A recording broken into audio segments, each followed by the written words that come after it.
amen, amen, amen, amen, hallelujah, amen, amen, hallelujah. Makes us on the beat. Prophet says that there will be the end. Tumuhanuzi aragira ati hazaba iherezo. After 70 weeks, Ati nyuma y'imyaka ati muri 2027 nowhere to escape. ati ntaho guhungira hazaba hahari, nowhere to escape. King of course, Ati umwami w'ikusi will attack the cascade. azataka uw'ikasikasi. After that war, Kandi nyuma y'iyo ntambara Jesus will return. ati Yesu azahita agaruka. Daniel igice cya 11, umwami w'ikusi azatera uw'ikasikasi. Umwami w'ikusi azatsindwa kuko umwami w'ikasikasi azamutera mbese nka serwakira. Daniel part 11, King of Kus will attack King of Kaskas.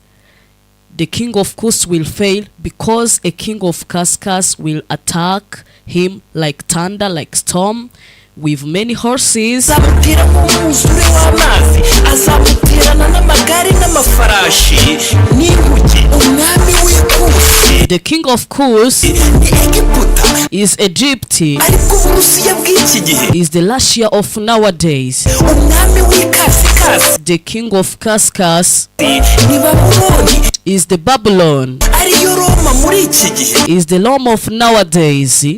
Umwami w'ikusi azatsindwa, The king of Kus will fail. umwami w'ikasikasi azatsinda. The king of Kaskas will win. Nuko amahanga yose azavuga ati harakabaho nyir'ubutungane. And all country will say live along his saint. Ingaruka izabatungura. That day the word will end, it will become like supplies. Insengero 3 ziri i Abu Dhabi muri Arabie Saoudite. And it will continue with 3 churches that are in Abu Dhabi. Izo nsengero 3 hari urusengero That 3 churches, rw'isinagogi y'Abayuda, there is a church of synagogue of Jewish, hari urusengero rw'Abayisilamu, there is a churches of Islam, hari n'urusengero rw'Abanyagatulika. and there is a church of Catholic. Papa Francis n'umuryango w'abibumbye n'umukuru w'Abayisilamu ku isi Papa Francis and the elector of all Islam, bazafungura izo nsengero. they will open that churches, Hazahita habaho imperuka kuko isabato y'umunsi wa karindwi and there will be an end of world because of Sabbath of 7 days. bazayikuraho. They will remove it. Isabato y'umunsi wa karindwi ni The Sabbath of 7 days isabato y'Imana. is Sabbath of God. Dusanga mu gitabo cyo kuva igice We found that line in Exodus cya 20 umurongo wa 4. part 20 and the line 4. Bazahita bashyiraho isabato y'abantu They will put a Sabbath of people. yashyizweho n'umwami Constantine It started with a King Constantine na Papa Silvestre Mutagatifu. and the Pope Sylvester Saint.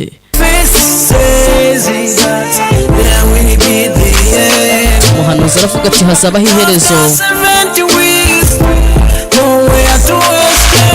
Ati ndetse ntaho guhungira hazaba hahari. Ati umwami w'ikusi atazataka uw'ikasikasi. Kandi nyuma y'iyo ntambara ati rwose Yesu Kristo azahita agaruka. Ibyahishuwe igice cya 6 ya farashi y'umutuku In Revelation part 6, the red horse izazana intambara that will bring a wall ni perezida Vladimir Putin w'Uburusiya. is a President Vladimir Putin, President of Russia. Ya farashi y'umweru wabonye And that white horse izateza inzara that will cause hunger ni intambara ya Ukraine n'Uburusiya. Is that war of Ukraine and Russia? Ya farashi y'igaju That horse we saw igajutse izaza yicaweho n'abantu babiri. will come kill you and two people, Izaza yicaweho na rupfu and will come kill you and death. n'ikuzimu. Izaba yicaweho na Amerika And it will be seated by America na Roma nyirisitu, niko bisobanura and the Roma Christian. mu buhanuzi. Iyi farashi y'igaju igajutse irimo kuza, izarenganya abakirisitu benshi bira. Many Christians will be blamed. Benshi bazazira izina rya Yesu Kristo. They will be blamed them by loving a Jesus Christ in the name of Christ. Abandi bazazira isabato. And others will be blamed them for Sabbath. Inyamaswa wabonye And the monster that we saw izamuka iva mu nyanja that comes from sea ni Roma nyirisitu. is the Lamb of Christian. Inyamaswa wabonye izamuka iva mu gitaka And the monster we saw that comes from mud is America. Amerika nibo bayoboye ubwami bw'amano y'ibyuma n'ibumba, nk'uko tubibona muri Daniel igice cya kabiri. Is the one who lead the world, as we see in Daniel part 2. Inyamaswa ebyiri bazashyiraho itegeko ku isi, utaramisha That two monsters they will put a law. Those who don't praise it inyamaswa n'igishushanyo cyayo, udafashe and the image of it, umubare 666, and those who will not take the number 666 azicwa. will be killed. Hazahita habaho imperuka. Bya byumweru 70 wabonye And it will be the end of word, and the weeks that we saw biboneka muri Daniel igice cya cyenda. found that line in Daniel part 9. Ibi byumweru 70 bizarangira mu mwaka w'ibihumbi 2027. That 70 weeks will end in 2027, duhita twima ingoma and we will get thrones of y'imyaka igihumbi. 1000 years. Mu byahishuriye igice cya 20 tuzahita twima imyaka igihumbi muri Yerusalemu. Umuyobozi wa siyansi ku isi witwa Tommy Fauci The reader of science in the world, Tommy Fauci, yavuze yuko hatagize igikorwa ngo said that if you can do something hagarike ibyuka bihumanya ikirere, to stop that bad air that destroy a sky, isi yarimbuka mu mwaka w'ibihumbi 2027. this world will be destroyed in 2027. Ya myaka ibihumbi 6 tubara Years of 6,000 duhereye igihe Adamu na Eva bacumuraga, we count since Adam and Eve made sins, izarangira mu mwaka w'ibihumbi 2027. will end in 2027, hahita habaho imperuka, twima and the world will end, imyaka igihumbi muri Yerusalemu. and we will get thrones of 1,000 years in Jerusalem. Prophecy says that there will be the end. After 70 weeks, nowhere to escape. The King of course will attack the cascade. After that war, Jesus will return. Action plan yasohotse mu mwaka w'ibihumbi 2020. Action plans come from 2020.